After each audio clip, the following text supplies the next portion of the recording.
Welcome back to my channel. সকালবেলায় ready হয়ে বেরিয়ে গেছি। প্রথমে গেছিলাম একটা হিস্টোরিক্যাল প্লেসে, যেখানে গিয়ে আমার আর আমার হাজব্যান্ডের খুব ভালো লেগেছে। দেন গেছিলাম ভিউ পয়েন্টে। আর তারপর কোথায় গেছিলাম জানো? একেবারে সমুদ্রের সামনে। সমুদ্রের সামনে গিয়ে যে হাজব্যান্ড ওয়াইফ মন খুলে কথা বলবো, এটা তো একটা স্বাভাবিক ব্যাপার। খুবই আনন্দ করেছি, কিন্তু আমার ফটো সেশন করা কিন্তু একেবারেই শেষ হচ্ছিল না। তারপরে আমি খেয়েছিলাম ডাব, আর সি বিচের সামনে বসে আমার অমলেট খেতেও খুব ভালো লাগে। তারপরে আমরা চলে গেছিলাম একটা মন্দিরে, কিন্তু সেই মন্দিরের নাম আমার মনে নেই।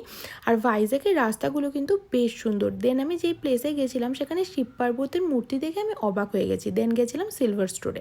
দেখো, যেরকমই আছি, খাচ্ছি, পড়ছি, ঘুরছি, সমস্ত কিছুই মায়ের জন্য। তো মায়ের জন্য কিছু সিলভারের জিনিস নিলাম। দেন লাঞ্চ করতে গেছিলাম। আমাকে দেখলেই বুঝতে পারবে আমার কতটা খিদে পেয়ে গেছিলো।